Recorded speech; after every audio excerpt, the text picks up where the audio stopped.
So welcome to Sports Saved My Life. If you have followed or listened to our first episodes this summer, you realize we featured athletes from all 22 summer Paralympic sports in the first 22 episodes. In fact, 21 of our first 26 guests that were featured on the show actually competed in the Tokyo Paralympic Games this summer. And while I felt blessed to attend the games as a guardian for my son Ezra, I think it's really important for all of us to understand the athlete journey, the good, the bad, and the ugly. And in this special Tokyo recap episode, I'm going to catch up with para archer Leah Coriel, featured in episode 6, wheelchair basketball players Courtney Ryan from episode 2, as well as Josie Aslakson, hopefully I got that right, and powerlifter Jake Schrum. Leah, Courtney, Josie, and Jake, welcome to the show. Thanks for having us. Excited to be back. I know, it's so fun to see all you guys. Okay, so what I'd like you all to first give us some color around is remind us whether this was your sort of first games, and I think it was for all of you,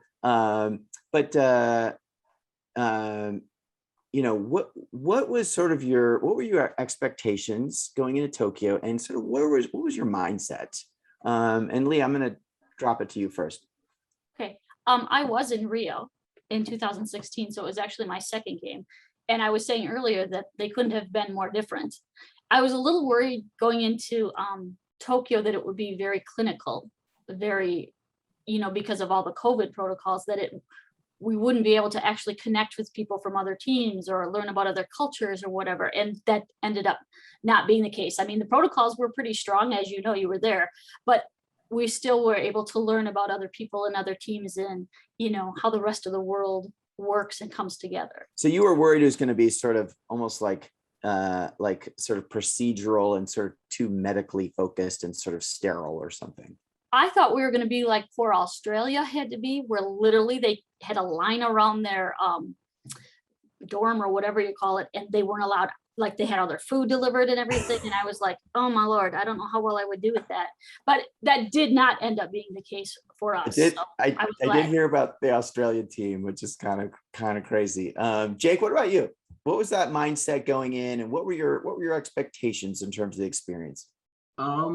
Well, I was definitely stressed going in with all the COVID stuff. But once we started traveling, it was a lot easier than what I anticipated. My biggest fear was either getting COVID or not being able to get through immigration. But I had this, it being my first games, I had this kind of idea in my mind of what it would be. And I think, frankly, it kind of matched exactly, in a good way, exactly what I had anticipated, if being everything on the spotlight, being this huge buildup, being most things running pretty smoothly. Yeah. So it was a great experience. Gotcha. Oh, that's good. That's good that it more or less matched your expectations. Courtney and Josie, what about you guys? You guys probably had a lot of that sort of shared mindset going in, and probably talked a lot about it heading into the games. But what were you thinking it was going to be? I mean, you hear so many stories from the veterans that were on our team of like opening ceremonies, the craziness all about it, and like the swag you get, all this stuff. But like for me at the time, I was like, yeah, I mean, sounds cool, but we'll see what happens when we get there. And it just exceeded my expectations. The amount of like generosity that Nike and Ralph Lauren gave to all of us athletes was incredible. Yeah. The resources that we had available was amazing, from like the nutritional hub to, the staff, for the medical staff that we had on hand. There was like an MRI machine inside of our, building village. Is that right? Yeah. I did not know that. They had like all sorts of different things within just our building. So like that whole aspect kind of exceeded my expectations. And just being in the facilities where we played was an incredible thing. I have never played on such an incredible court.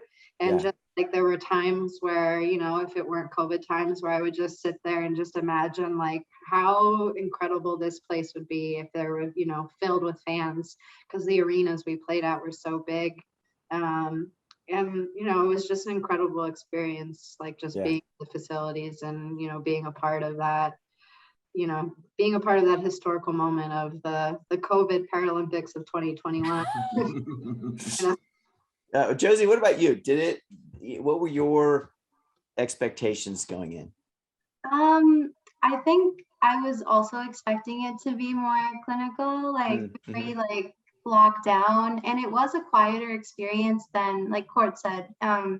We've just heard our teammates talk so much about how crazy opening and closing ceremonies are, and just like what a big like festival the whole thing becomes at the end when everyone's celebrating sport together. And it definitely, there was less of that, but I think that it made up for it how like the Japanese people tried to bring like culture to the village, because we couldn't go see, and like Corey said, like every venue was just flawless, like the most perfect basketball court you've ever played on, and like 15 volunteers ready to assist you with anything you need at any given moment. It was just like we were very spoiled, and I think like being at that level of the Paralympics, it was really obvious that we were treated with like the utmost respect all the time, because we were like elite athletes there. And I think even if you know that you're an elite athlete and you build up to this moment of going to the Paralympics,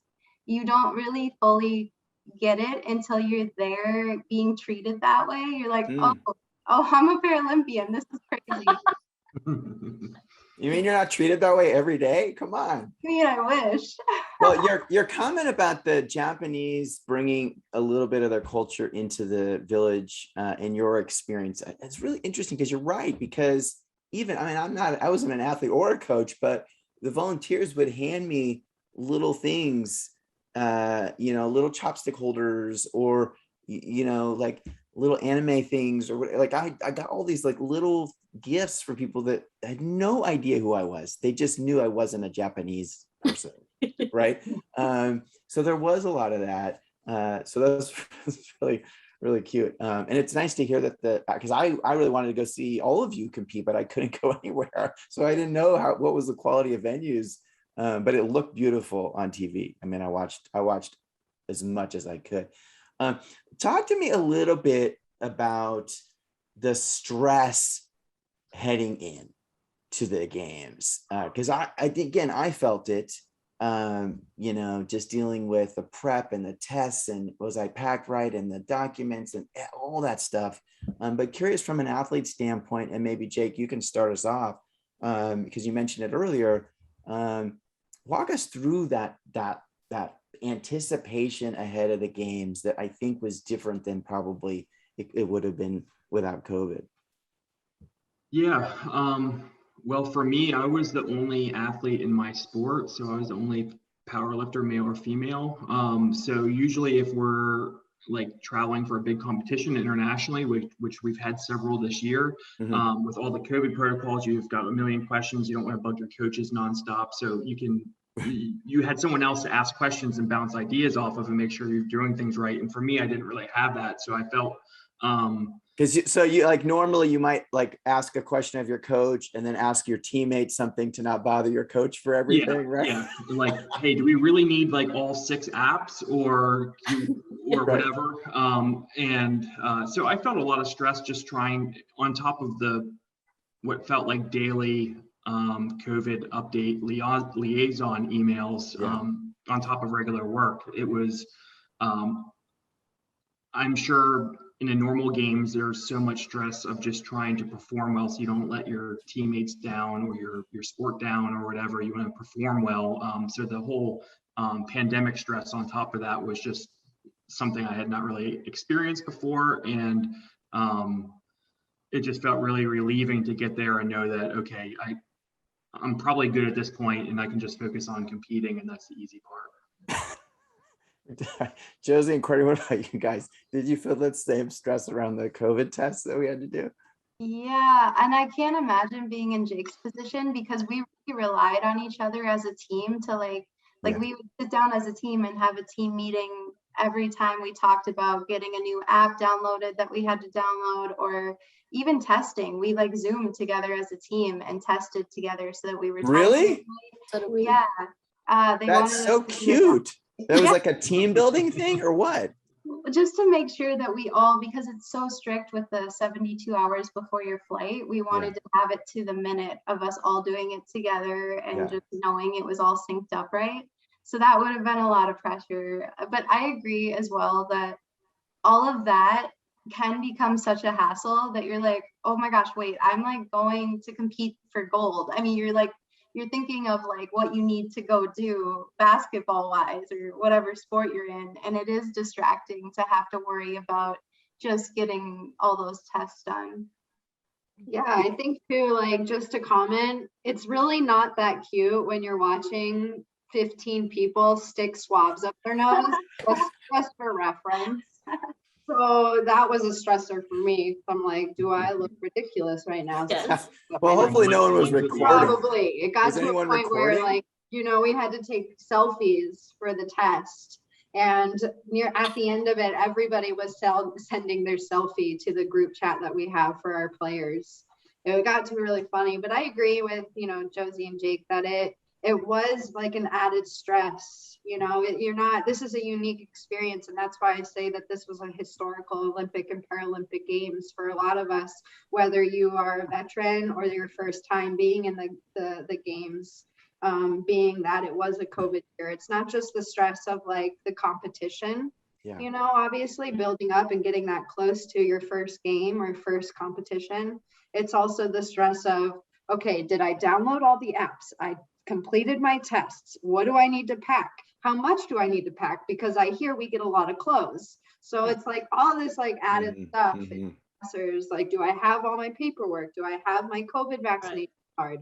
Do I have everything? And am I organized enough so when I get to Japan, everything's going to be good to go? So there is that added stress of like. And you didn't really understand the consequences of screwing something up. Like I was sort of waking up having nightmares that I didn't have the right document and we were going to get turned away from the airport, or that I would miss because you had a daily test. For those that are listening, you had to send them in a daily test. And like, if I missed a day, did I get ejected from Japan? Like I didn't really know what the consequences were. As it turns out, I heard lots of people didn't have their paperwork right and they figured it out at the airport. And then as it turns out, I missed a COVID test and nobody said a thing. So like, but you don't know, right? You're like, ah. Leah, talk to me also like about so you're the sort of the veteran of the group. Was it a little easier for you? Or was it sort of the same for you? And then were there any other stressors leading up to it that you want to share? I thought the process, even with the COVID protocols, was okay. It did add stress, but for me personally, COVID tried to kill me anyway last year, and I'm vaccinated. But my mom died 3 weeks before we left for Tokyo, like unexpectedly. So her funeral was 2 weeks before we left. So I missed some key training time, either trying to get COVID or, with that going on. So I went into Tokyo thinking I am not ready. I have not put another, not a very good mindset going into it. But my coach and our sports psychologist, who was available by phone, said, Leah, you've earned this. At the very least, enjoy being here and enjoy the experience. Yes, obviously everybody wants to do well, but just enjoy the experience, enjoy being with your team, enjoy, the kind people of Tokyo. You don't put that pressure on yourself, because I really was not, I even actually thought about not going because I felt like it would be a detriment to the team or I'd look like an idiot or whatever. And ironically, I did really well. So, but yeah, it was a stressor going in there. And then when we talk about coming back, oh Lord, yes. I know. I want to hear about that. Wow. Oh gosh, there's just so much here. So before we move on from the pre Tokyo kind of stressors, did any of you feel like you were gonna throw up when you were taking that COVID test?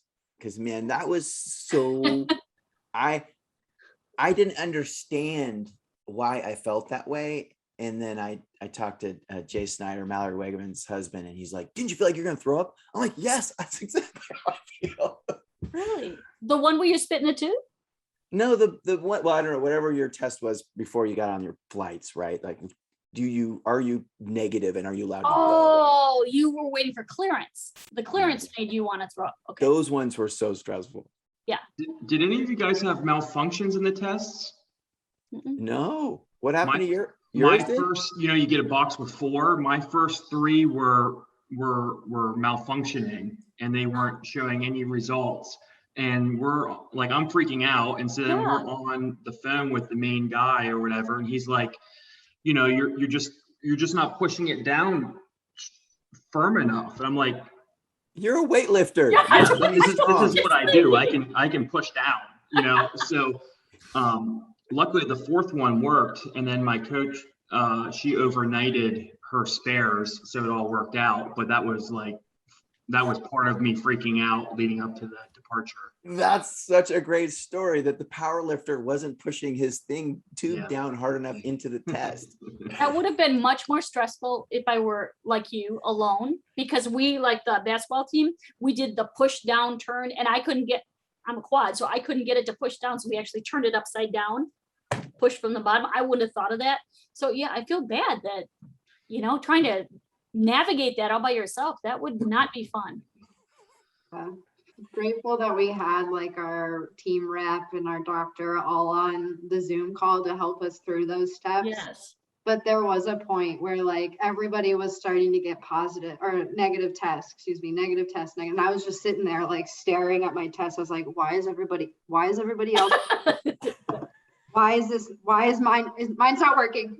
We're good, negative. Good. Don't worry, guys. I haven't celebrated when that first negative test came. I haven't celebrated that like that in a long time. We went bonkers in our house. Yep. Like so stupid, right? It's like, come on. Okay, let's move on to travel. Does anybody have like a good travel story? Because that was a long journey to get there and get through the COVID protocol at the airport and that whole thing. Did anybody get sort of stuck? I know there's a lot of weird things that popped up. People had COVID on certain flights and it got messy for some. Anybody have any good travel story for me? We had support from our Alpha Bravo, not Alpha, what do you call able-bodied? We don't call them able-bodied, we call them Alpha Bravo because that's more correct or something. Anyway, they were really good about giving a heads up about that whole process coming through the airport. Like, don't freak out. It's going to take a while here. Pack snacks, bring water. And they actually did have water there, but they were very clear about those murky water areas through the whole thing. Like, don't worry about it. This is going to happen. Or if you don't have this when you get to the dorm, what do you call those buildings if they're not dorms? We always called them apartment buildings, I think. Oh, no. Yeah, that's close enough. Yeah. Like, if it's broken, do this or change your bed around this way or whatever. But they were very, very helpful in that way. Is that Olympians? Yes. That have been through the process that are on the archery team that were sharing that wisdom with 6. you? All right. Well, that's pretty cool because I don't know that all the teams have that connectivity to their Olympic counterpart. Yes, they were very helpful. Any travel stories? Because we got stuck. We had a COVID test, a positive test on the plane. And then an inconclusive test in our delegation. And so we were stuck in that waiting room, which was reasonably comfortable, but we were stuck in that waiting room for almost 4 hours. So our journey was way delayed. I mean, it was almost 7 hours plus before we got out of there. Yeah, we can't complain. We had like no positive or inconclusive tests, so it was relatively smooth. It was a long day no matter what. Like as soon as you already took a long flight and then you're going through this maze of like people stamping your papers and then waiting for a test in that waiting room, it was a long day no matter what, but no delays for us. Yeah, it was kind of comical, I thought, because I felt like they looked at the same exact thing over and over and Yellow over. piece of paper. Yeah. The yellow one? Yeah. What were they doing? I'm putting that in a shadow box. That is absolutely going in its own shadow box some days. That yellow thing and the spit tube. But why? Why so many? Because that is Tokyo in a nutshell. It Yeah. felt And a like mask. it felt like rules for the sake of rules, right? I'm not trying to be mean about it, but like, it was like, what are we doing here?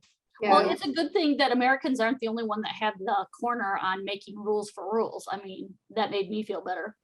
Yeah, Right. very true. Yeah, I Uh, think there was like one of our teammates actually clocked or put like a timer on her phone from when she first started our travels to when we got to Tokyo. And it took us like as soon as we stepped foot into the village, we were at like 28 hours Yeah. of travel. And there was a point too where I remember we're waiting in a line, you know, you just sit and wait. It's a lot of the Paralympic Games is just waiting for your competition. But we're waiting in a line just in the airport, getting ready to go submit our spit tests or like do our spit tests. And I'm just so slap happy at that point. And I'm so exhausted. I'm like just sitting there. And then I see this sign that says, no high fives. And it's like this, like people like going up for a high five. And it's just like this. And then there's like a big X over the sign. I was like, oh, that's funny. Did you take a picture of it? Yeah, I have a photo with like one of my I wish teammates. I would've Both seen of us are like, oh, nope. Yeah, I thought that was funny, I but didn't see that. relatively smooth for us. Yeah, I saw that same sign and I took a picture of it because it was like it was great. So Right, funny. exactly. You were probably slap happy at that point too. For sure, for Mhm. sure. Okay, before we sort of slide into the village experience, did any of you have a training camp before you actually went to the village? We did. You did. And how was that? Where were you guys and what was going on there? Well, ironically enough, when our Olympic athletes were there, they went a week ahead of time too, and their training center was not at the venue. And Okay. didn't track and field go to an Air Force base? Yeah. Yeah. So I'm like, wow, I don't think we knew that was options. But out of our 7 athletes, 5 of us are in wheelchairs, and our 2 that are on, one has no arms and the other one has 1 arm. So we're not very mobile to go anywhere else. So we actually went to the venue that we competed in. But you So didn't stay in the village. You stayed somewhere yes, we else. did. Yeah, we did. We were there a week early and we stayed in the village in our rooms. Was anyone there? Not a lot, but some people had been there, like fencing was in our room. They'd already been there for 2 weeks. So this was their 3rd week going into it. So some of them were there very early. Wow, I didn't even know that was an option. I mean, that makes sense. It's easy to do And we that. actually were on the same flight as the fencing team, so we probably were Yeah. there early. Yeah. So you were just there early, Leah, as soon as the village opened then, or were you literally there I think before the? these guys then in fencing were there before us even. Yeah. Gotcha. We were there for a while. I think we got in August 17th. And we had practices, like there was like practice court Yeah. kind of close to the village. So we had access to that. Their scheduling was very strict. Yes. Yeah. We had an 1.5-hour time slot. And as soon as you kind of like enter the gym or break the seal, that clock starts. So we would always do like our stretching right outside. And then once everybody was strapped and ready to go, head in there and then it would start. So it was pretty strict as far as like, you know, time slots and staying true to the amount of time that you got. Right. And Jake, were you able to sort of train in the gym in the village, or did you go to another training site? I did all my training at the venue, but since it was just me and we only have a 1-day event, I didn't get in until the day after the opening ceremonies. So I came in real late and I really only had 1 training day, and then it's just rest leading up to it to recover. So it was the venue, the training venue, the training in the venue in a different hall was super awesome. It was the prettiest thing I've ever seen. I mean, oh, sorry, go ahead, Leah. I was gonna say you're indoor, right? Do you compete indoors, Jake? Because we were outdoors and it was critically important that we acclimate to that heat and humidity. Even the people that live in the South, because it was, well, I went into kidney failure because I was so dehydrated. My kidneys couldn't keep up with the water that I was trying to put in it. But, you know, with spinal cord and heat tolerance issues and neurological issues, I'm glad we did it. It was awful, but I'm glad that we did it before we had to compete, because I've never felt heat like that. Holy cow. And humidity. The metal on our chairs, when we would go from air conditioning outside, it condenses on the wheelchair. So the rims that you push on or stop with are wet because of the condensation. I'm like, this is crazy. But I got used to it. Yeah, I mean, what's your choice, right? Right. Okay, so let's talk a little bit about the village. So I think I saw all of you there multiple times, so we had a shared experience. But maybe start with you, Josie and Courtney. Like, what was the village like for you guys? What was your sort of village experience? We had a great time running around and getting pins. That was like our primary objective besides basketball, was to collect the most pins that we could, the variety. And we had fun with that. We went shopping for gifts. We were loving the cafeteria. We're both vegetarian, but there were some great options for us. I mean, it's hard to say, like, there are so many options. Like, that cafeteria is massive. So if we weren't able to find anything, I'd be shocked. And then, yeah, it just, like, the facilities were amazing, I thought. I mean, a lot of the veteran athletes on our team were telling us that this was the most beautiful village that they had ever seen. And they've been Really? Yeah, very much so. They were like, I've never seen a village this nice. This is crazy, like crazy nice. And yeah, we went down to the water multiple times and hung out at the park. Or they had this little like room where, what was it powered by? Like, it was powered by hydrogen. It was like a meditation room, that thing down there? Yeah, and there were massage chairs in there, so we would recover that way. Yeah. But yeah, it was all about the pin trading, really. And the volunteers always had the best pins because they would have anime pins. Yes. And then, like, I'm sure a lot of people were wondering, and I got a lot of questions about this while I was there. Yes, the beds were in fact cardboard, made out of cardboard, the frame. I will say the mattress was a bit too firm for my liking, even though you could like switch it up. There was one day where I spent like 2 hours in my room just flipping each mattress to try to figure out how to make it softer, because there was instructions. They were in Japanese, so it didn't really help me much, but I did give it a go and it didn't make much of a difference. Oh, But it yeah, did not. It was so huge that, like, no, it didn't. It did not make a difference. But it was so huge that there were so many things that you could do and just kind of like get away, because you are, stuck with your teammates for a while, and we all need a little bit of alone time, but there were so many different spaces that you could go to. And then I loved the food. I think I had like a chocolate muffin every day. But yeah, it was fun.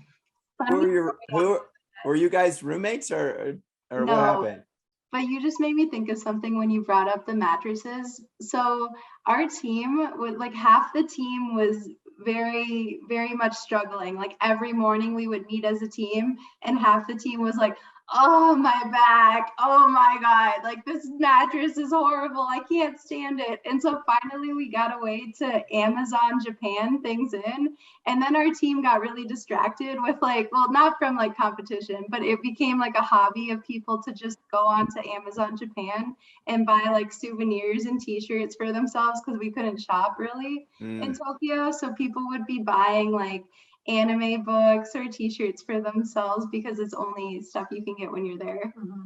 And mattress pads. So the half the team got like mattress pads and like cut them up amongst each other to like save money. And No way. yeah, The biggest issues were like our shoulders. Like all of us older ladies were like, my hands keep falling asleep right now because these beds are so hard. So a few of us were like, well, let's get a twin size mattress pad, cut it, and then we both just use it for the top half of our body, because like our lower legs like don't need it, don't use them. I can't feel them, so no biggie there. Just divide and conquer. That's one thing the Olympians did, is they had the mattress pads and they left them for us. oh, did they like have a supply of those beforehand? I think because after Rio, which, I mean, obviously they weren't cardboard, but the mattresses were difficult. So they knew on the pallet that USA Archery sent over through the USOPC, they had like 10 mattress pads on the pallet. So the Olympians used them, and then they're like, don't use the egg crate side, flip it over. They were really, really helpful in finding different ways. I didn't know that about Amazon Japan though. I didn't either know that. I learned something every day. I thought you guys were gonna say that like you didn't eat meals with the complainers, that you guys like were separating the team or something out, and then you popped this really funny hack on the beds. So funny. What about you, Jake? So talking about food, in the chocolate muffin, I like the chocolate milk that was there. I don't know if anyone tried that. That was like melted chocolate. It was awesome. Since I eat so much for training, and my days were basically just walking to the chow hall to eat and then come back and then try to see how much I could sweat in the process. So it was awful. Way more steps than what I'm used to getting in a day. But I thought it was really cool. It was a little bit different experience for me than probably you guys all, just because it was just me and my coach and that was it. So I would have loved to have like one or two teammates to hang out with and go do things with. I like my coach, but you can only hang out with your coach for so long. So it would have been really nice to have, a built-in buddy there to hang out with. We would have adopted you, Jake. Well, so I did room with the men's archers. That's what I thought. Yeah. Yeah. So like Eric, he used Japanese Prime or Amazon or whatever, and he got like a bike. You bought a bike. So, yeah. So he was biking around on to make things easier. A folding bike. That's so cool. Yeah. I think so. Yeah. I saw a couple of those. And I wondered, what It's $100. did people pack these in their bags? How did they get them? He shipped it back. Yeah, he said that he could get it on the pallet or whatever, and there was room, so he didn't have to pay for it. And it has a little carrying case anyway, like a hard case came with it. So medical equipment, hello. That's really funny. Yeah, well, if you know Eric too, he's a big guy, and the bike is not very big, and he was hysterical pretending to be like a monkey on a bike or whatever. And he was. It's like when you see the guy that stole the kid's bike and he's sort of riding through the neighborhood on this little girl's bike. And he's one arm doing this thing going down, and I'm like, oh my gosh. And Matt's trying to stand on the back axle, and Matt Stutzman has no arms. I'm like, dude, do not. I'm too old to watch. I didn't see that. That would be great. Yeah, so it was a lot of fun. That sounds great. Okay, one of you mentioned the gear earlier. Tell me about the gear. Leah, you're smiling. Well, I had to laugh because when I sent in the thing, when we went to Rio, and I hope we can return to this, you guys, for Paris, we actually went to the Houston Astros place, and they had stations where you went Nike pants, Nike shorts, Nike shirts, and it was awesome. And they were so awesome, and you got to try everything on to fit. Well, they did it for you. And when I turned it in, I'm like, well, I'm a woman, but I'm built like SpongeBob. So do your best. So I ended up with 2 cases of XXL tall clothes. Oh, So what? Nothing fit. SpongeBob is not tall and skinny. Nothing fit. Nothing. So I came back down, and they're like, well, what did you put on your sheet? I said, well, then I'm square. And they're like, you're SpongeBob lady. I'm like, yes, I'm SpongeBob lady, but I'm not tall SpongeBob lady. So they just switched it out. But I can't wait for that to come back, because like you said, oh my gosh, I'm a Paralympian. So when you go into like the Nike booth, it says on your mirror that you're trying it in, Leah Coriel, you're 1 in a million or whatever. And it was like, the hair on my arm still stands up when I saw that. And I hope someday y'all get to, it was like breathtaking, like, holy cow. And that was before we even left American soil. Yeah. So, but yeah, I think they did the best with what they had. Yeah. What you guys, Courtney and Josie, what was? Oh man, we got to the village that night, and we all had roommates, but our own, like we were all in a pod or an apartment, but we all had our own bedrooms. So I was going with my roommates up to our apartment, and we all like enter our rooms because they were assigned, and we see these 2 big old duffel bags, right? And we're like, Oh my God. I don't care that it's midnight right now. We are going through all these items. I think we made it through one bag. I think we made it through the Nike bag, and then we're all like, I'm tired. This is too much. And it's like, it's almost overwhelming how much it's like, it is overwhelming. And like, you know, the veterans were right. Like, I did not need to bring as much clothes as I did, because I don't think I wore any of my stuff that I actually brought. None of it. So it's a very humbling experience. Yes, that's a good word. Yeah, you get the opportunity to have these, you know, big businesses like Nike and Ralph Lauren come on board and support the Paralympic athletes. You know, we get the same equipment. Like, what did you say the other day? Like about Simone? I was just thinking that because I wore the pants that we got yesterday. I mean, we're wearing the stuff all the time now because we have so much stuff. But but I was thinking, like, how cool is it that I know that Team USA on their shop, they're selling stuff now and certain items or everything, I don't even know, but it's so cool to think that like just us, like we have all of the same gear. Like Simone Biles has the same pants that I was yesterday, and that like hit me, and I was like, that's pretty neat. Just like a select group of like all of us that have these items, and super grateful. It was truly overwhelming how much we got, but I also, Leah, had the same thing where I got sized up because I put like, well, if I'm getting like a Ralph Lauren blazer, I would like that to be like an XL because I heard they run small. And then they gave me XL everything, and I was like, luckily my pants were still small enough. I was like, oh my gosh, that's not what I asked for, and I can't trade it because it's COVID. But it's like, you're still so grateful. It's like, there's no reason to complain. It's just like, it was overwhelming in general, getting all of that. Clayton, do you remember meeting Emma Rose? Yeah. So Emma Rose was born without legs, and she has she cried, first pair of shoes ever, and she's 22.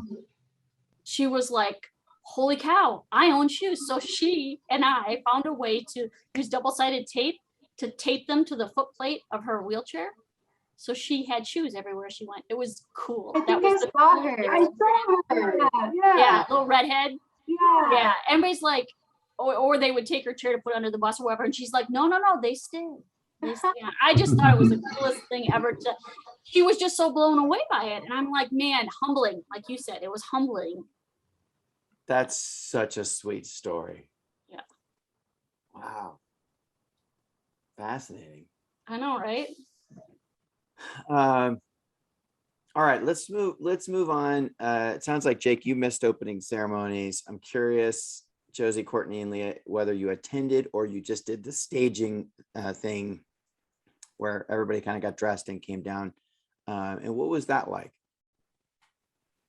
We just got dressed and like took pictures with our men's team and each other. But yeah, we didn't go because we had an early game the next morning. That was really cool too. That was really special to have like those tailors come in and fit everything to us, like to a T, and then get to wear an outfit that was just fitted just right to you, especially because if you're like, you know, in the Paralympics and you have a disability, your body might be a little bit different. And so there are people that like, that means the world to them to have like an adult pair of pants fit down to just what they need, you know? And so that was really cool. And just taking photos was cool. I think we were all pretty like tired out still. We were still adjusting and, you know, getting ready for our competition. So we weren't too discouraged by not being able to go to opening, even though it would have been really cool. Yeah. Leah, did you go? Yes, I did. How and it was it? hot, very hot. Yeah. It was kind of like a play that they did with the little girl. It was beautifully done, very artistic. Not what I thought it was going to be. Like when you went into Rio, it was like celebratory, like crazy. And this was very Japanese, very purposeful, and it had meaning, and it was beautiful, and nobody rushed. And yeah, it was gorgeous. But I was going to tell you, those pants that they fit to us, well, on the bottom of the white pants, it says USA down the pant leg, right? Yeah. And Emma doesn't have legs. So the gentleman cut that out and put it on the top of her thigh. So she still has it on there. See, little things like that. Yeah. So cool. That's Yeah, cool. that is awesome. And Leah, what was it like, walking through the tunnel? Obviously the stadium was empty. Yes. But what was that experience like of kind of being part of the group and kind of walking through the tunnel and walking around the track? It's always cool because even though it said nobody was in there, when USA is in the house, that brings the house down, and you can hear people. And our people, like the athletes, plus somebody up in the thing was like, USA, USA, and your boy was going nuts. I'm like, I need to take pictures for your mom and dad. And he said, no, they have enough pictures. I'm like, bouncing around like Tigger over there. But to see like Emma and Ezra, and so excited to, and it was really cool. The men's quad rugby team, was it Chuck? I think it was Chuck. Yeah, was the flag bearer, and they're all older like me, so I knew a lot of them. But for them to have that honor to go first, like their whole team, and they're very close to begin with. But it was, and then Melissa Stockwell and him together. Oh my gosh, that was to me very memorable. But yeah, to watch how excited the newbies were going into that, like bouncing around, and Emma Rose was bouncing in her seat and her shoes were flopping. I'm like, you have to bring it down or you're gonna lose a shoe. So for me, it's exciting to see other people also being excited about it. But yeah, it was cool. It was a long walk. Well, I didn't walk, I rolled, but it was a long roll, very long, and it was uphill on the way back up. Ooh, that's not good. Yeah, I heard the getting out was the harder part, because your US buses were some of the last buses to leave because we were at the end of the procession. So I'll tell you a quick funny story about that day. So in the middle of the day between meals, I would sometimes sort of just work in the dining hall and just sort of sit by the window and just try to, I was writing a daily, blog for Facebook and for Angel City. And I would just sit there, and that day, early, like maybe 3:00, I started seeing these groups of athletes and flags and doing cheers and taking photos. And my brain didn't calculate what was going on. They were all these teams that were staging for getting ready for opening ceremonies. They were all in their opening ceremonies gear. They were kind of, it was hours before you guys left, or before the Team USA left. Yes. And so I got this really cool view of all the teams I could see many of the the buildings from the cafeteria window upstairs. And so I saw these teams doing different things and chants and cheers and taking pictures, and then they would proceed to get on their bus. And so I had this cool perspective of just the diversity, right? The uniforms were so unique and different and colorful and interesting. And so that was just kind of fun. And then it got a little closer, and I knew the team was going to stage in front of the building. And so I went down there, and that was for me, that was almost probably the most special moment of the whole games, even though I got to see my son compete, and that was amazing too. But like, I just felt such like, I don't know, like patriotism and love. And, it was such a fun environment out there. Everyone's taking pictures, before everyone kind of got on the buses. So it was just it was like a super special day that I felt so honored to, be like a little fly on the window to observe a little bit of it. So Jake, next time you gotta get there early. Yeah. I wish I could have been there. Did you get to stay for closing ceremonies? No. We left the day after, so I missed both, unfortunately, which normally I don't really like them at Pan Am's because I could just get tired, but I was really looking forward to it for Tokyo. Yeah. Okay, so now I want to talk now about how you all did as individual athletes, and then to the extent that you're on a team, how your team did, or your teammates. How was it in the moment, in the heat of competition? How did you do relative to your own personal expectations? How did you process if you sort of didn't live up to those expectations, or the team didn't live up to them? I'm really curious about just that sport experience. Leah, why don't you start us off? I ended up actually shooting very well. When we do a qualification match, was like 100 arrows, 72 of them are scored. and I'm far from top of the pack in my classification. So they usually have a contenders list, which is 1, 2, and 3. And I've never been on it. I've been shooting 6 years and I didn't expect to be on it, but I kept hearing my name. And I thought they were just saying from the United States of America, like I'm their person. So they kept putting up a sign behind my coach. And I'm like, what does that say? And he said, it says you're in first place. And I was like, what? I'm extra. So I started putting extra sauce on it. And then I didn't stay in first place anymore. But I had a ball. And the pictures of my coach and I, and so he's like, Leah, you're halfway through. You're in first place. And I'm like, yes. And that picture has gone probably viral. It's everywhere. He's doing this because he's loading my arrows and I'm doing this and we're being all extra. And then I came in 5th place. But then when we did the elimination matches, it was the same way. I usually don't get to shoot elimination matches because I'm the only person in my class in the Western Hemisphere, like North America, South America. So I don't really get to shoot them. But I went into it. I'm going to have fun with this. I did well before. We're going to have a great time. And boom, 50%. I mean, I went to the medal matches, which nobody, Leah's in the medal matches. I'm like, yeah, because I'm extra. And I put extra sauce on that too. And then I didn't get a medal. But I did break a world record and didn't win a medal. Now that is talent, right? Who is that? Wait, how do you break a world record and not win a medal? Because I had the highest score in an elimination match, but it wasn't a medal match that I did it in. Oh no. So yeah, they're like, the board of directors, I was like, Leah, how do you do that? I'm like, because I'm special. I put extra. I'm extra. So we have the world championships coming up. So I'll have to try not to be so extra when I think I'm extra and keep my head in the game. But it was amazing. Now, our able-bodied team brought a full team of men and a full team of women, which is 6. And nobody made it to the elimination matches, which is shocking because some of our archers are the best in the world. So I don't know what that deal was, but it didn't. So we go into it and everybody but one person made it into elimination matches, which is like the 1/12 or whatever. And actually one of my teammates, Kevin Mather, took the gold medal. Yeah, it's really They call him cool. Rooster because he's got the red hair. He self-funded the Chula, like paid for nights in Chula and to train there. And he did it. I'm just so proud of him. He worked so hard for that. He was a little worried and that was pretty epic. I wasn't there because I already had to leave like you, Jake. I had to leave, but I was like, go Rooster.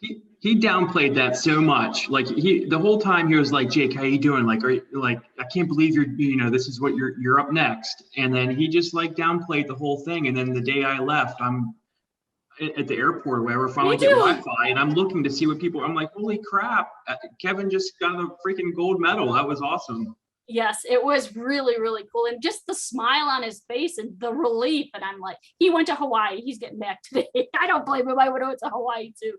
But I mean, it was really amazing to see him do that. That's so cool. That's so cool. Well, congrats on being first place for a while. Exactly. I'm extra. Jake, what about you? So I was not, my whole experience was like in powerlifting, there's really never too many surprises. Like, if you're in the 100-meter dash and you've never gotten sub 10 seconds, you're not going to beat Usain Bolt. So for me, I went into it ranked 9th out of the 9 people in my weight class. Okay. That's what I went into it as. And I've made so much progress in the last year that I knew I was better than some, but I didn't have this medal expectation. I knew this is where I'm tracking on my training and this is where I think I can hit. And if I can hit that, then I'm going to be in the game and I would need some help. But I'd be my personal best and then we'll see where it falls. So I did pretty much exactly what I came out to do. I hit a big personal best. Awesome. Really? Yeah. So wow. Good deal. I had put, since our first World Cup in March, I had put 16 kilograms, so like 35 pounds on my best competition bench, which is tremendous. Like some people work 4 years for 35 pounds, and I did it in the last 6 months. And so I was really proud about that. I finished in 6th. I missed my last attempt which would have put me into fourth, which I would have never in my life thought that for this games that I would be in fourth place, have a chance for fourth place. So, while we always celebrate medals over everything, that for me in our sport, like America isn't strong in powerlifting. And so that was the best result that, even though it's sixth, it was the best result that a male American has had since 2004. So I was happy with that. Well, and you moved up from your ranking heading in. And if you haven't listened to Jake's episode, you got to listen to it because he explains this sport, which is kind of interesting, which is you have to take a really long perspective, right, Jake? Some of the guys that are really good are much older than you. So you have this long career ahead of you as long as you stay healthy, right? So you're just going to keep working your way up that ladder. Yeah. It's great stuff. All right. Well, congrats on that. That's great. Thank you. The good job. PB and the highest place since Athens is incredible. All right. How about you guys, Courtney and Josie? We ended up getting bronze, so that was exciting. We were going to defend gold, obviously, but we're so happy to medal because we had a very young team going into this games. Mm-hmm. After Rio, when they won gold, I mean, most of the players retired, and so this was a fresh cycle for us. How many veterans are on the team? Like 4 or something? It was 3. Yeah. 3. Okay, gotcha. Yeah. So out of 12, I mean, most of us were rookies, and a lot of, our teammates are really young too, just starting college or still in high school. And so that was really fun to just have that shared experience with our team, because I knew going in, we can medal, and if we get less than the podium, I'll be disappointed. Obviously I want gold, but I know that we can medal. So if we don't get that, then I would be heartbroken a bit. But yeah. And as you guys play a lot of games, so maybe explain kind of how many games you played and where there are moments where the team started to sort of doubt, where you could end up, or were you feeling really good about the podium kind of all along as a team? Well, we had pool play first. And so in our pool, we had the Netherlands as one of our top competitors. And then China was also in our pool. And China ended up being, I would say, just an underdog. They've always been consistent, but no one can keep an eye on them because we're too busy watching these European tournaments. And it's not like China is streaming game film of them playing other games or anything. And so we just know, we don't really consider China in our top 3 ever. And they ended up with silver this year. So they were a force to be reckoned with. And so they kind of threw us off a little bit. We lost both games that we played with them. One was in the pool play, and then another was getting to the semis. So that was a really hard loss against China, both times, but especially the semis. And I think the rest of pool play, though, we expected the Netherlands to be hard when we played them. We also lost that match, but we didn't let that get us down because it was our first game and the hardest team we were anticipating to play our first game. So we weren't really putting everything on that game didn't demoralize the team at all. You guys were confident at that point, right, that you were going to get out of pool play. It wasn't because we were actually that was a 10-point game, and we were closer than that at some point in the game. So we were we're actually doing pretty well. We can beat them the next time we see them. And then we didn't get to see them again, unfortunately. Yeah, so we, like she said, it started off with pool play. First game was against Netherlands. We started off incredible. We were up majority of the game, and then we just, pardon my French, but we just kind of shit the bed at the last 5 minutes. So we were like, all right, you know what? This isn't going to teeter at, this isn't going to affect us. We played a really good game. We just need to make sure the next round we put all 4 quarters together, and we played all out.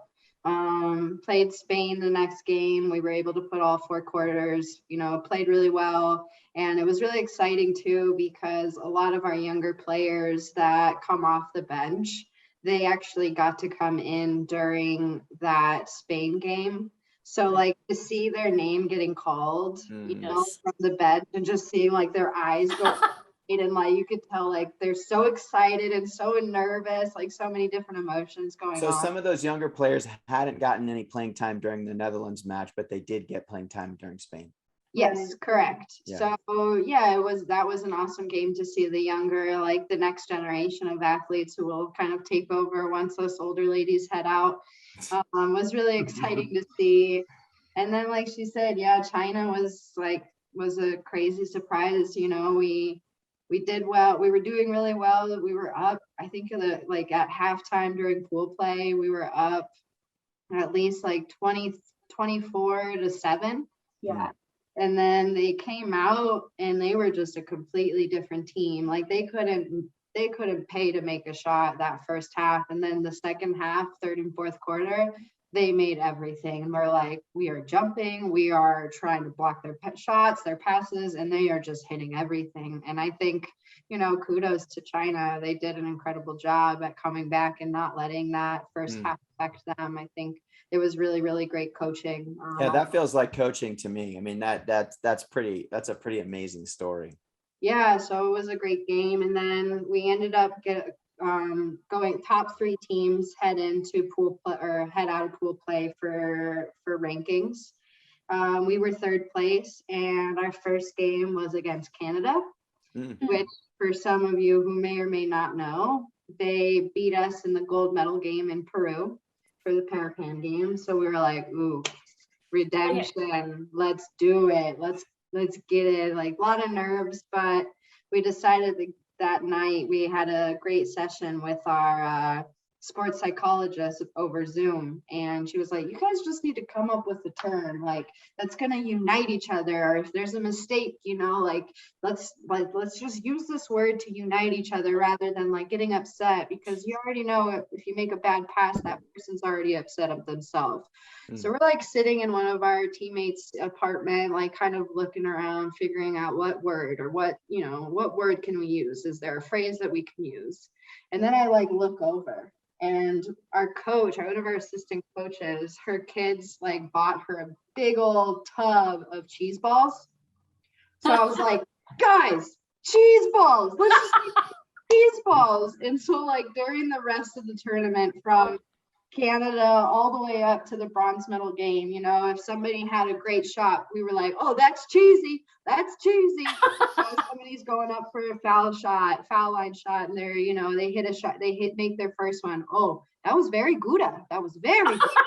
You know, like we just like started having fun with it, and it really did help uplift the team and create unity. Not to say we didn't have it before, but it was just like a realization of like, man, we're here to have fun. So let's have fun and just hoop and holler. We know what we're doing. So that was awesome. Mentally messed with Canada. They were like, what are you guys talking about? Yeah. That was fun. Yeah. That's so good. So good. So tell us about the bronze medal match. It was a fun, you know, we in 2016 played against Germany in the gold medal game. So it was kind of fun to have that experience again of like, all right, this is make or break right now. Like you either going home with a medal and some hardware or you're not. So like it was a huge game for us. And we came out, had fun, you know, shouted cheese a lot, praised the cheese, and we were able to, you know, beat them by quite a bit. I would say too, Germany was one of those teams that because we watched Rio, obviously, even though we weren't on the team, and you just kind of looked at them as like this threat out of those European teams. They're like, you know, a force to be reckoned with. And they actually, I mean, weren't as tough as some of the other games. Like, in my opinion, it was easier than we anticipated to stop them and like defensively and just still create our offensive looks. And I mean, like Court kind of mentioned, it was mentally, I think the biggest thing for us was not dwelling on losing the gold, you know, because you could dwell on that and just not medal at all. And then you end up with 4th, you know, which like that's something that we were going for gold. So if we didn't even win the bronze medal match, it would have been it would have been a bad day. Yeah, and I think it was like an awesome thing for all of us because there were people, you know, from other countries and writing articles saying like Team USA has nobody, like they don't have anybody on their squad. They're going to be playing Really? in 7th or 8th place. Yeah. You know, 7th and 8th place. And then- European reporters, of course. right. So like we came out and we're like, hey, this is what they think. They don't know us, so let's go surprise the world. So it was a great opportunity to be able to like, you know, shut down those comments and say, hey, we're Team USA and we may be young, but we're fierce. Wow. Wow. That's awesome. That's really cool. Well, listen, I'm so proud of all of you. I know the work you all put in and you're so dedicated and you were just all represent the country so well. When you look back on the sport performance, what can you learn? You know, what can you do differently going forward? Maybe Jake, take a crack at that. Well, I performed very well for what a lot of people had expectations of me. But I did miss my last attempt and I made a critical error that I mistimed my breathing. I take certain breaths at certain points in my lift and I don't know, got a little in my head and kind of missed that breath, which affected my lift. So I didn't have the power that I needed. So I definitely will not make that mistake ever again. But I think just the whole process of putting all this pressure on myself and trying to make sure that I was dotting all my I's and crossing all my T's in the build up to Tokyo. And then as a result, making so much progress through that, kind of like buckling down so hard and that really has taught me a lot of what I'm capable of. And if I can continue with that focus, where I can kind of propel myself from here. So for me, I just want to try to cling on to like how much sports psychology helped me, how much dialing in on my nutrition and like goal setting on a weekly basis for my training has like really helped me. And so I'm just going to kind of like try to really continue that. Gotcha. That's great. And for you, I know there aren't a lot of surprises, but does that upper echelon feel more attainable given your Tokyo experience? Yeah. I mean, I don't know if we can say this. I guess we can say it. There's a lot of doping in our sport in particular, and we are one of the few countries that has daily random testing from USADA, and other countries are only subjected to that once a year when they go to an international event. So it's hard to compete against that when you know that we take it seriously. So I never really thought. I thought maybe top 5 was possible for being in a heavier weight class where the big boys are lifting massive weights. But sort of having a glimpse of that, I do think much more is possible. I'm going to take a couple years off. So I'm still training and things like that, but I do know that it's within the grasp. Yeah. And when you say a couple years off, that means from sort of competing, but you'll still be lifting. Yeah. So I'm officially retired. I owe my wife a lot of vacations from the last couple of years, so I have some making up to do. And for our pathway, if I'm not at our World Championships the week after Thanksgiving, I'm not able to qualify for Paris. So I'm just taking these couple of years off. I'm going to do able-bodied meets. So like that's the one good thing about powerlifting is I have other avenues to compete. It's not on the world stage, but I can still spend a weekend and go across the state for like a nationals.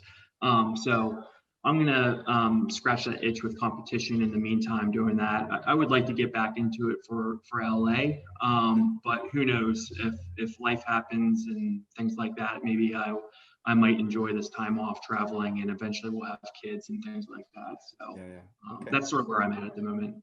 Gotcha. Courtney and Josie, what when you look back on kind of how you individually did and how the team did. What did you learn? What can you do differently going forward? I think this was like pretty eye-opening as far as it just being our first Paralympics, because you're hitting the court for some of your first Paralympic games. And so there's that whole nervous factor and rookie factor. Even if you feel very experienced within like the amount of basketball that you played in the States, there's nothing like getting to the biggest stage, and then all of a sudden it's like, these are the best players in the world. So for me, it really opened my eyes as far as like what I want to accomplish moving forward. And depending on, like, it's year by year for me if I'm going to keep going and try to go to another Paralympics, and it also depends on future coaching staff and stuff like that. But I really like know now what I want to work on in order to be like one of the best class ones or whatever in the world, so it's really cool to get to see that level of competition, because you don't see that every day. And did you play a level 1 that has some sort of skill that you want to work on and you got to see it firsthand? Is that where that's coming from? Yeah, so just the way that USA strategized, like our team had a very strict system with how we utilized each player within their class. And I think I've seen class 1s utilized in many ways in the US, different ways. And I know like China had a class 1 that was a point guard, and then the Netherlands, like one of their top shooters in the gold medal match was a class 1, like an outside shooter. And so our team didn't really, like, just like speaking for me personally, like we didn't use class 1s in that way. We just used them to kind of create like picks and seals for our shooters. And so for me, I'm like, I totally adopted that mindset of playing in our strategy, and that's like what I'm there to do. But now that I've seen all of those different like ways that class 1s like thrive at that elite level and really show their game, that makes me want to like work on those things that I wasn't able to like do as much, because it was for the best, but bought into the team system. That's a really cool perspective and a great takeaway kind of going forward. What about you, Courtney? No, I think she kind of hit the nail on the head there. Very similar feelings with that. I would say that working more on the like mental toughness and emotional toughness, because I think physically I was in good shape and I was ready for the games as far as that, but it is exhausting. Like people say it all the time, like, man, you are there for 3-4 weeks. It feels much longer, and it's a stressful time. You're just, there's a lot on the line. So I think just kind of focusing on, the mental aspect of things, to making sure that, I have strengths there as well. I'm proud of how I played. I think I did really well and, performed the way that I needed to perform to, like, as the point guard, to create good looks for other players and get them on the boards. And defensively, I felt really strong. So the physical aspect, I felt like I was ready, just work on the mental. And then they do these like individual stats and rankings. And one thing that I could probably work on is my fouls. I was ranked number 1 in the world for fouls, most fouls. No way. Heck yeah, if you can believe it. Yeah, this fiery. I mean, I've watched you play for a long time, Courtney, so it doesn't really surprise me, but whatever. You gotta work on that. Yeah, exactly. Is Josie gunning for your job? Is that what I'm hearing here? Yeah, I'm gunning. I'm always gunning for her. But I like that perspective. Well, you got 5 years on me, so as soon as you drop out, old lady Ryan might not be able to keep that job. Okay, just because you brought it up and it's on my list, I want to talk a little bit about the mental health side of it. And so, give me, and I'll go back to you, Courtney, just because you said it first. But like, talk to me about that, and what are the things that you feel like you could do differently, or things you didn't do kind of on the mental health side,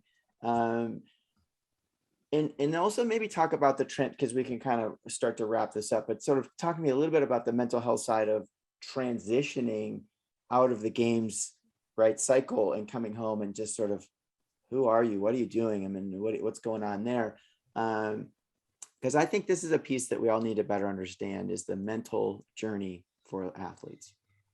Yeah, I think for me is like having that expectation that fatigue is going to happen, but to not allow that to get the best of me emotionally. You know, there near the end, I was emotional and I was exhausted and I was tired and I was like, am I going to get through this? It has only been 3 weeks, but it has felt like 3 months here in this village and during these games.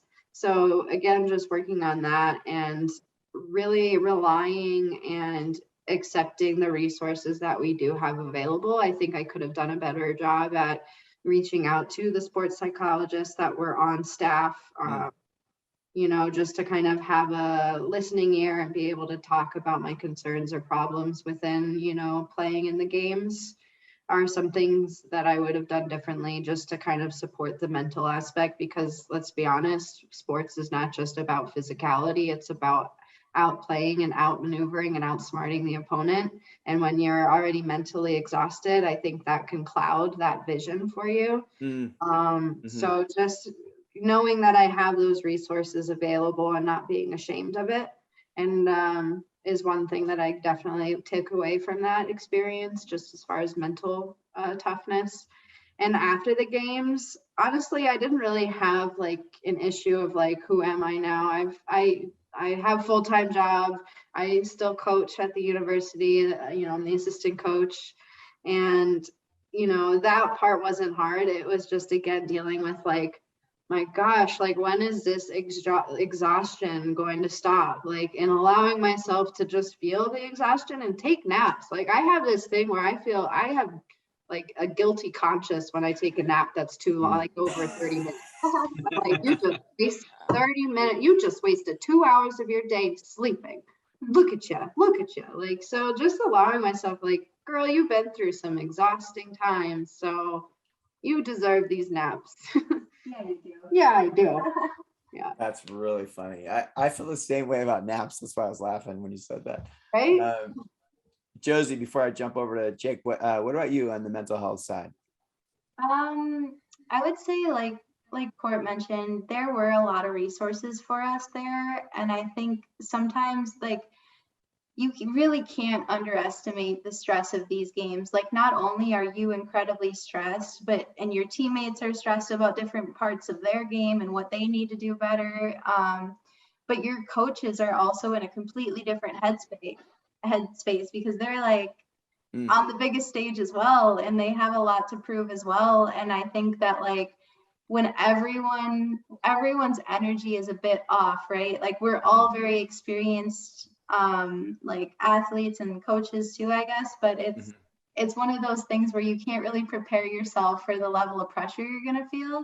And so just relying on the resources that you have before you reach a breaking point is advisable, I think, because it's really, those breaking points can come fast.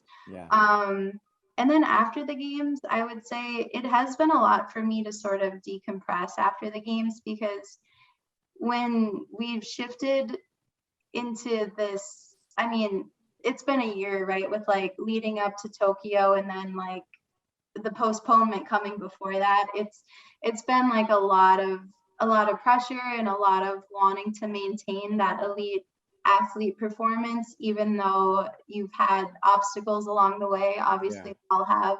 And so just like the amount of pressure that our team specifically like put on ourselves to get back to where we were pre-COVID, it was like a grind. And you know, it was very much so like we're grinding this out until the games come, and that's like then you can rest. And so I think it's been a mental reset to just kind of be like, yeah, I can relax and I don't have to report all my shots. I don't have to worry about like getting all of these lifting things in a week. And then like you can loosen up a little bit on your diet. Like there's just so much pressure that you put on yourself that you don't even realize, like once the weight is off your shoulders, you're like, oh my gosh, like I can breathe again a little bit.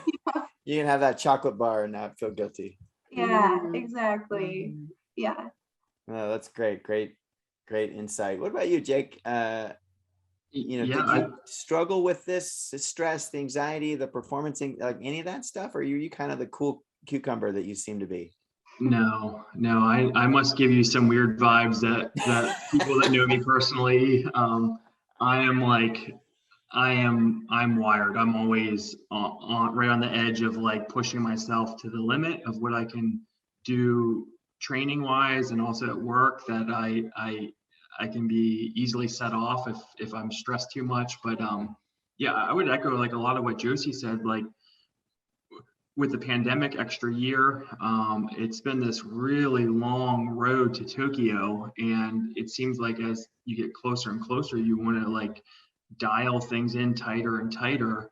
But you have the goal, you have the carrot at the end of the stick with Tokyo there, that sometimes you don't really realize how hard you're pushing yourself, because you have the ultimate motivation right in front of you. I mean, I felt very exhausted throughout times, through many parts of it, but Tokyo was there, and I knew this only comes around once. Nothing is ever, you never know what's going to happen in the future. Like, this is your opportunity, so don't regret anything, and put it all out there. Yeah. So that's what I tried to do, and got through it. Everything was fine. You don't realize it until afterwards, probably, how like exhausted I felt. It was kind of on the backside of things. I'm not like I don't have a tendency for depression, thankfully. So like I didn't have this weird, like Courtney said, like not this who am I now type moment on the backside of Tokyo, but there's just a huge adrenaline dump that's really hard to explain to people that weren't there, because you've been training and peaking for 5 years for it. Everybody that you run into and anybody that's ever known who you are sees you on the news, and they email you and call you and want you to do this and that and say congratulations, and it's all building up to like, well, that's great, but I need to focus on training. And then you compete, and then it's just over, and then like you're back to your day job afterwards, and you're like, you're kind of in the spotlight for a couple of weeks, and now things are back to normal, which is relieving, but it's just very hard to catch that high again that you kind of got in Tokyo. Yeah. I mean, listen, I was just there as a parent, and I felt that. So I can't imagine how you guys feel that, because it's so consuming. It's everything, and then it's over. It's the weirdest thing. Yeah. It's the Poor weirdest dog thing. is snoring in the background right now, so we're laughing a little bit. Snoring. I hope can't you hear can it. Okay, Not good. louder. Tell him to snore a little louder, so we can bring it into the audio. Yeah, I agree with the adrenaline thing, but it's crazy. Like you get drained just being in the Paralympics, because you're like, even if you're just in your dorm trying to get some rest, like I had a hard time falling asleep because I was so wired with we're getting feedback constantly from the media on our performance and people back home, and you're just like, I felt like I was always tuned into something and I couldn't really turn off until after. Yeah. Oh, I believe that 100%. All right, well, listen, I think I'm gonna wrap this up.